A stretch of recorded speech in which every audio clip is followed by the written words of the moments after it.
श्री गोवर्धन नाथ की जय हो। श्री गोकुलनाथ जी विरचित श्री हरिराय जी महाप्रभु जी प्रणीत 84 वैष्णवन की वार्ता। अब वार्ता क्रमांक 81।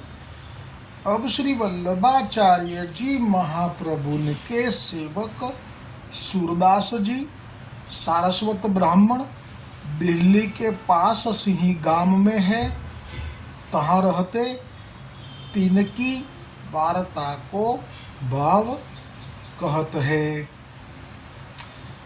श्री गोकुलनाथ जी की कृपा थी श्री हरिराय जी महाप्रभु जी भाव प्रकाशनु विस्तारથી વર્ણન કરતા કહે છે, सो ये सूरदास जी लीला में श्री ठाकुर जी के अष्ट सखा में से अष्ट सखा है, सो तीन में ये कृष्ण सखा को प्राकट्य है। શ્રીમદ ભાગવતજીમાં શ્રી ઠાકોરજીના સખાઓનું જે વર્ણન આવે છે, જેમાં જે નામ શ્રી સુખદેવજી કહે છે, આ તેમનું પ્રાગટ્ય કેટલો મોટો લાભ છે કલિયુગના જીવોને, કે જે ક્યારે પણ બીજા અક્ષર બ્રહ્મ જે છે વૈકુંઠ ત્યાંથી જે અવતારો પ્રગટ થયા, જેમ કે રામચંદ્રજી, જેમ કે વામન ભગવાન, જેમ કે નરનારાયણ ભગવાન, તે સિવાય અનેક અવતારો હરિના પ્રગટ થયા છે, પણ એ અક્ષર બ્રહ્મથી પ્રગટ થયા છે।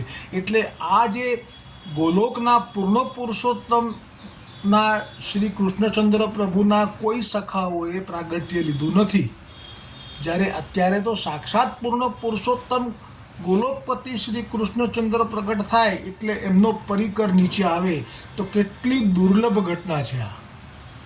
અને ભાગવતજીમાં પણ શ્રીમદ મહાપ્રભુજી વલ્લભાચાર્યજીના પ્રાગટ્ય માટે 9 યોગેશ્વરો કે જે ઋષભ ભગવાનના પુત્રો હતા, 100 પુત્રોમાંથી 9 યોગેશ્વરો, કવિ હરિ અંતરિક્ષ પીપલાયન આવિર્હોત્ર વગેરે, એ 9 યોગેશ્વરો એમાંથી એક યોગેશ્વરે શ્રીમદ મહાપ્રભુજી વલ્લભાચાર્યજી માટે એટલો અહોભાવ વ્યક્ત કર્યો કે આ કલિયુગ એટલા માટે ઉત્તમ છે કે આ કલિયુગમાં જ દક્ષિણમાં શ્રીમદ વલ્લભાચાર્યજીનો પ્રાકટ્ય થશે સાક્ષાત પ્રભુના મુખારવિંદથી।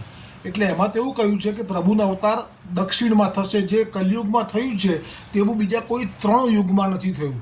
એટલો મહિમા કલિયુગનો છે કે સુરદાસજી એ ઠાકોરજીના અંતરંગ સખા છે શ્રી કૃષ્ણ પ્રભુના, અને એમના દર્શન અને એમની વાણી અને એમણે કરેલી લીલાઓનું દર્શન હવે આપણને કરાવશે। सो ये सूरदास जी लीला में कृष्ण सखा को प्राकट्य है, तहाँ यह संदेह होई जो निकुंज लीला में तो सखीजन को अनुभव है, जो सखा तहाँ नाही है। सो सूरदास जी ने रहस्य लीला એટલે કે નિકુંજ लीला बिना अनुभव कैसे गाई।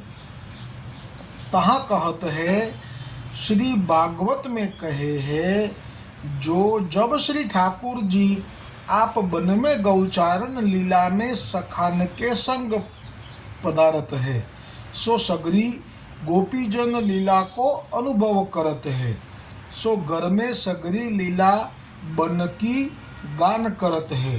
ता पाछे जब श्री ठाकुर जी संध्या समय बनते घर को आवत है, ता पाछे रात्रि को गोपीजन सो निकुंज में लीला करत है। सो तब अंतरंगी सखान को विरह होत है, तब वे निकुंज लीला को गान करत है, अनुभव करत है। હવે જુઓ આ કેવી સુંદર શ્રી હરિરાયજી મહાપ્રભુજીએ વાત કરી કે દિવસે જ્યારે વ્રજના સખાઓ સાથે ઠાકોરજી પધારે છે વનમાં, તો ગોપીજનોને વિરહ થાય છે. અને રાત્રિએ જ્યારે ઠાકોરજી ભલે નંદ બાવાના ઘરમાં તો એક સ્વરૂપે પોઢેલા છે યશોદાજીને ખાતર, પણ બાકી આપનું જે પુષ્ટિ સ્વરૂપ છે એ તો કોઈ બાંધી ના શકે મર્યાદામાં, એટલે એ નિકુંજમાં પ્રગટ થાય છે. અને સુંદર લીલાઓ, નિકુંજમાં રસમયી લીલાઓ આપ કરે છે. ત્યારે આ સખાઓ જે ઘરે સૂઈ રહ્યા છે, પણ તેમને પણ સૂઈ નથી રહ્યા, તેમને પણ વિરહ થાય છે કે આ લીલામાં અમને તો લાભ ન મળ્યો અથવા તો અનુભવ ન થયો. આ બંનેના વિરહની શ્રી હરિરાયજીએ વાત કરી. પણ હવે આવશે આગળ પ્રસંગમાં કે જે દિવસે સખાઓ વ્રજમાં ગોચારણમાં સાથે હોય છે, તે જ પાછા રાત્રિએ ગોલોકની અંદર, ગોલોકમાં રાત્રિએ એ જ પાછા સખીરૂપ થઈ જાય છે. એટલે જ કૃષ્ણ સખા એ સુરદાસ તરીકે અત્યારે જે પ્રગટ થયા છે તે ઉપર દિવસની લીલામાં ગોલોકમાં કૃષ્ણ સખા છે, પણ રાત્રિએ ચંપકલતા સખી છે. એવી જ રીતે કુંભનદાસ છે જે એ દિવસમાં અર્જુન સખા છે, તો રાત્રિએ વિશાખા સખી છે. એવી જ રીતે દામોદરદાસ હરસાણીજી દિવસે ઠાકોરજીના, દામોદરદાસ હરસાણીજીનું નામ મને યાદ નથી રહ્યું, પણ આપના જે રાત્રિનો જે સ્વરૂપ છે એ વિશાખાજી છે, ચંપકલતા છે. અત્યારે સ્મરણ નથી થતું, મને આવું થાય છે, ભૂલાઈ જાય છે.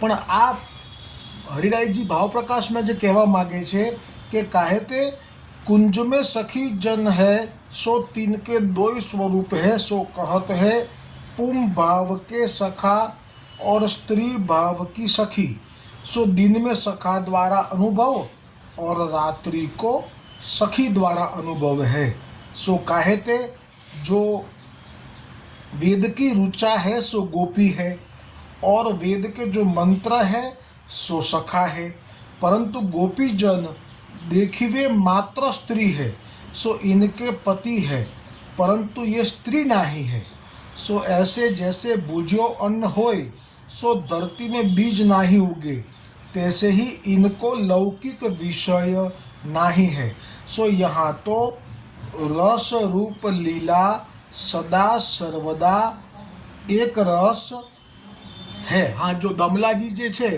ए ललिताजी છે અને કુંભનદાસ છે વિશાખાજી છે. सो तैसे ही अंतरंगी सखा श्री ठाकुर जी के अंग रूप है सो सखी रूप सखा रूप दो ही रूप सो रात्रि एवं दिन की लीला रस करत है सो तासो सूरदास कृष्ण सखा को प्राकट्य और कृष्ण सखा को दूसरो स्वरूप सखी को स्वरूप है सो लीला कुंज में है तिनको नाम चंपकलता. એટલે આપના બે સ્વરૂપ પ્રગટ થયા છે ભૂતલ ઉપર. એક સુરદાસજી જે કાયમ માટે શ્રી ગોવર્ધનનાથજીની સેવામાં રહ્યા, અને બીજું સ્વરૂપ ચંપકલતાનું અને કૃષ્ણ સખાનું એ પદ્મનાભજી જે ચણાનો ભોગ ધરતા અને સખડીનો ભાવ કરતા, તે બંને એકમાંથી બે સ્વરૂપ. એવી રીતે દામોદરદાસ હરસાણીજી છે તો કૃષ્ણદાસ અધિકારી છે, એ બંને પણ એવી જ રીતે પ્રગટ થયા છે લલિતાજીમાંથી. सो तासो सूरदास सो सगरी लीला को अनुभव श्री वल्लभाचार्य जी महाप्रभु की कृपाते होई गो सो प्रकार कहत है. यहाँ यह संदेह होई जो लीला संबंधी है सो पहले ते अनुभव क्यों नहीं भयो सो इनको मोह क्यों भयो. कहाँ कहत है श्री ठाकुर जी भूमि के ऊपर प्रकट होई के लौकिक की नाई लीला करत है सो जस प्रकट करनार्थ. આ બહુ સુંદર સમાધાન શ્રી હરિરાયજી કરી રહ્યા છે. કહે છે કે જો લીલા સંબંધી છે તો એમનો તો અનુભવ લીલામાં તો હોય જ, તો પછી અહીંયા એમને કેમ અનુભવ વિસરાઈ ગયો છે અને કેમ મોહ થયો છે. ત્યારે શ્રી હરિરાયજી સમાધાન કરતા કહે છે કે જ્યારે શ્રી ઠાકોરજી ભૂમિ પર પ્રગટ થાય છે ત્યારે લૌકિક એટલે કે સાધારણ મનુષ્ય જેવું વર્તન કરે છે. એની પાછળ જે ઓરિજિનલ કારણ છે એ છે કે સ્વમોહિની માયા આ પણ પ્રભુની બહુ જ લીલામાં સહાય કરતા માયા છે, જેનો મહિમા બ્રહ્મા પણ કહી શકે એમ નથી. કારણ કે જ્યારે પ્રભુ તો બધું જ કંઈ જાણે છે, સર્વના હૃદયમાં ગટગટમાં જે બિરાજતા હોય એમાંથી કશું અજાણ્યું હોય નહીં, તો પછી આવી લીલા કેવી રીતે કરી શકે? ઉદાહરણ તરીકે રામચંદ્રજી કેવી રીતે સીતાજીના વિયોગમાં રડી શકે? જ્યારે સીતાજીનું હરણ થઈ જાય અને રામચંદ્રજી રડે તો આ તો ખરેખર એમ જ કહેવાય કે આ તો ભગવાન થઈને રડે છે, તો આ જૂઠી લીલા છે, ખોટી લીલા છે. એક સાધારણ મનુષ્યને એવો ભાવ થાય. પણ ના, અસલમાં વાસ્તવમાં જ્યારે પણ ઠાકોરજી એટલે કે પ્રભુ અવતાર લે છે ત્યારે સ્વમોહિની માયાને પોતાની ઉપર જ આરોપિત કરી દે છે અને કહી દે છે કે હું સાધારણ મનુષ્ય જેવું જ વર્તું, એ જવાબદારી તારી.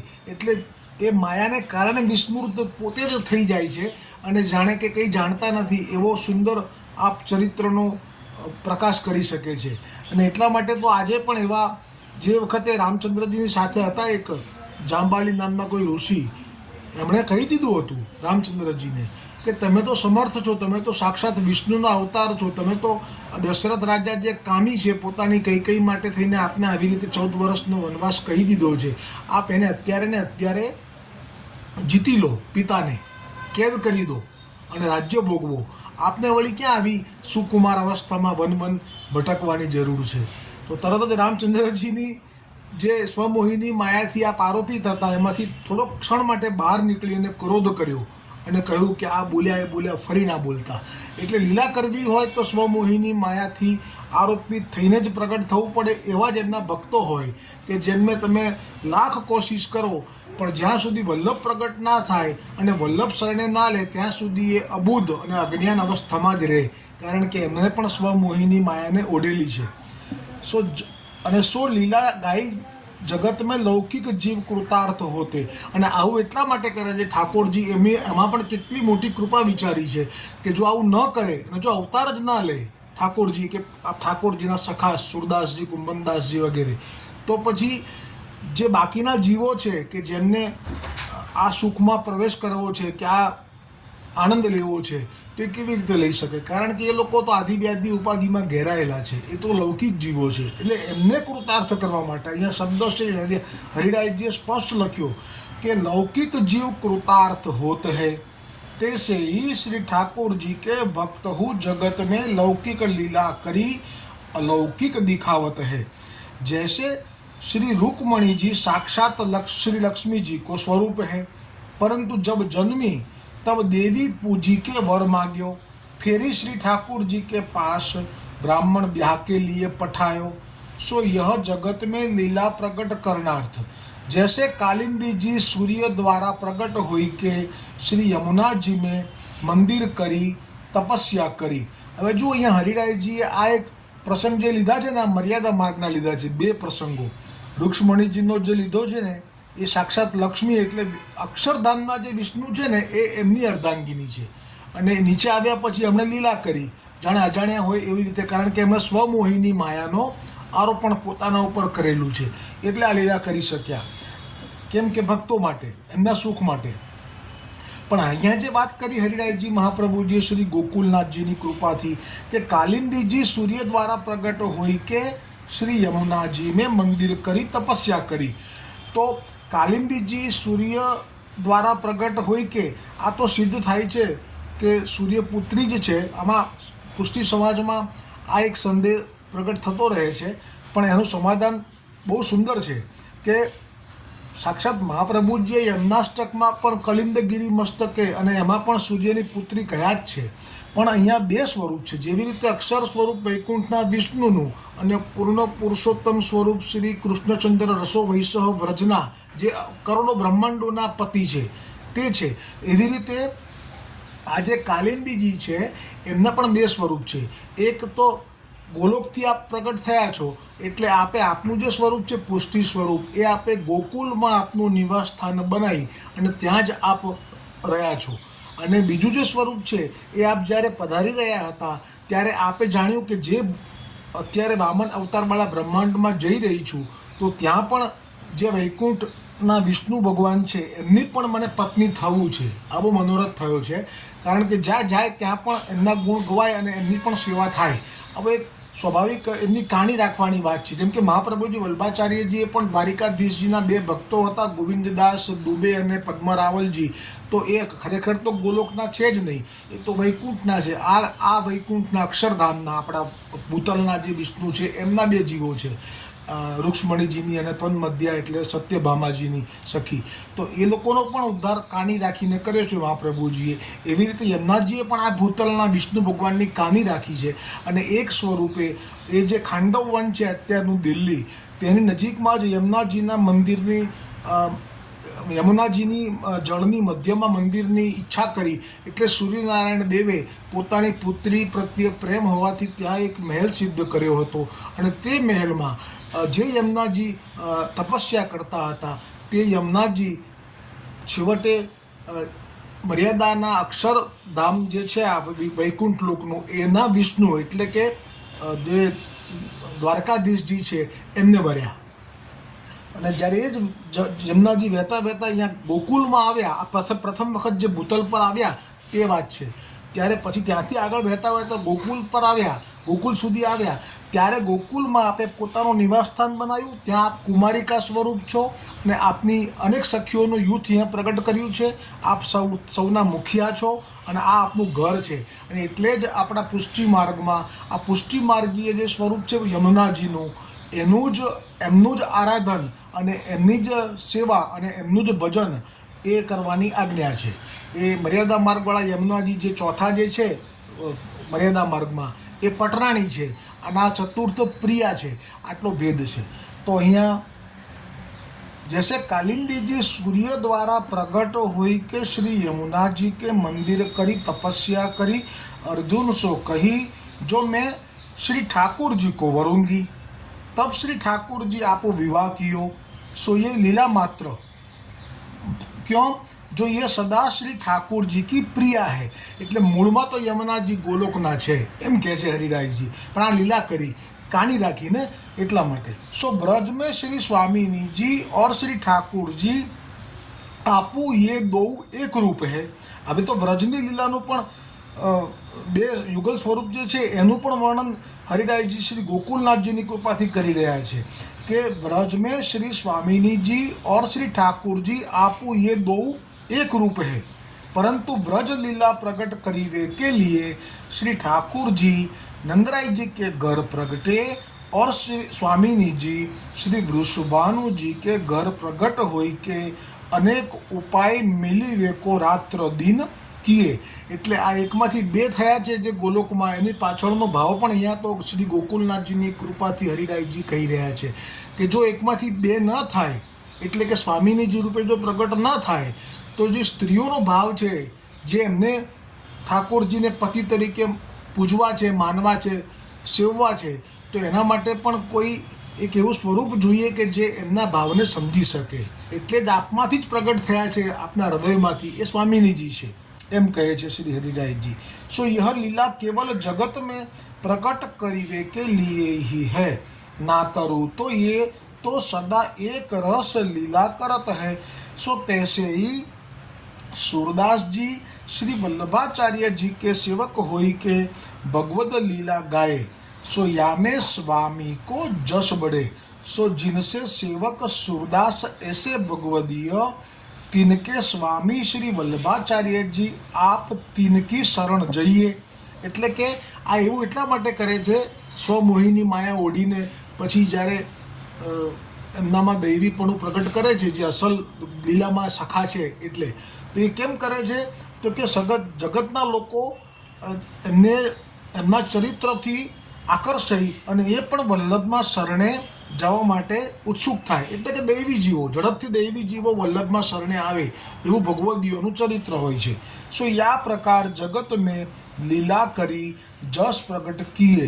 સો આગે લૌકિક જીવ કો ગાન કરી ભગવદ પ્રાપ્તિ હોય. ને એટલા માટે જ મર્યાદા માર્ગીય લોકોને પણ સુરદાસજીના પદો ગમે છે કેમ કે સુરદાસજીએ મર્યાદા માર્ગીયની અંદર જ્યાં દૈવી જીવો જે ભળી ગયેલા હતા કે છુપાઈ ગયેલા હતા તેમને આકર્ષવા માટે પણ જાણી જોઈને રામચંદ્રજીની આખી જે કથા છે ભાગવતજીમાં એ તો બહુ ઓછા શબ્દોમાં છે, પણ સુરદાસજીએ તો એટલો વિસ્તાર કરી નાખ્યો છે કે ભાગવતજીમાં તો અમુક જ શ્લોકમાં રામચંદ્રજીની લીલાનું વર્ણન છે, કારણ કે કલયુગમાં હવે તો કૃષ્ણ સિવાય કોઈથી ઉદ્ધાર સરળતાથી સંભવ નથી. રામજી વેણુનાદ કરી શકતા નથી, રામજી બીજી સ્ત્રીનો સ્વીકાર કરી શકતા નથી, રામજી ગૌચરણ લીલા કરી શકતા નથી, રામજી રાસ કરી શકતા નથી. એટલે જ સુખદેવજીએ જે અવતાર જે સમયે જેમના ગુણગાન ગવાય એવા શ્રી કૃષ્ણ પ્રગટ થઈ જાય એટલે રામચંદ્રજીનું જે ચરિત્ર છે એનું સંક્ષિપ્તમાં વર્ણન કર્યું. પણ સુરદાસજીએ તો એટલો બધો વિસ્તાર કર્યો છે જે ખરેખર તો અતિશય વિસ્તાર કર્યો છે. પણ એની પાછળનો ભાવ અહીંયા શ્રી હરિરાયજી કહે છે કે લૌકિક જીવ આચાર્યજી કે શરણ આયે, એટલે કે એ લોકો લૌકિક એટલે જે લૌકિકમાં ભળી ગયેલા દૈવી જીવો છે ને એ પણ ઝડપથી શ્રી વલ્લભ પાસે આવે અને બ્રહ્મ સંબંધ કે નામ પામે, એ ભાવ હતો. સો હવે સુરદાસજીનું બહુ સુંદર ચરિત્ર શરૂ થશે, અદ્ભુત અલૌકિક, જેનું પાન કરતાં પણ સંતોષ ના થાય. એ ચરિત્ર આવતીકાલે આવશે, જેમાં એમનું પ્રાગટ્ય દિલ્હીથી 4 કોસ દૂર એક સિંહી ગામ છે ત્યાં થયું, અને જ્યાં જન્મેન્જયે સર્પયજ્ઞ કર્યો હતો. પરીક્ષિતનો ઉદ્ધાર થયો એટલે ક્રોધ ઉત્પન્ન થયો હતો પરીક્ષિતના પુત્રને, અને જ્યાં સર્પયજ્ઞ એટલે જે તક્ષકે આવું કર્યું, પોતાના પિતાને માર્યા, એટલે તક્ષક સહિત અનેક સર્પોને મારી નાખવાનો યજ્ઞ કર્યો હતો. તે સ્થાનમાં સુરદાસજીનું પ્રાગટ્ય થશે. પછી કેવી કેવી લીલાઓ, 6 જ વર્ષની ઉંમર છે છતાંય બધી સિદ્ધિઓ સાથે પ્રગટ થયા છે સુરદાસજી. એ પ્રસંગ આવતીકાલે આવશે. શ્રી વલ્લભાધીશ કી જય હો, શ્રી ગોવર્ધનનાથ કી જય હો.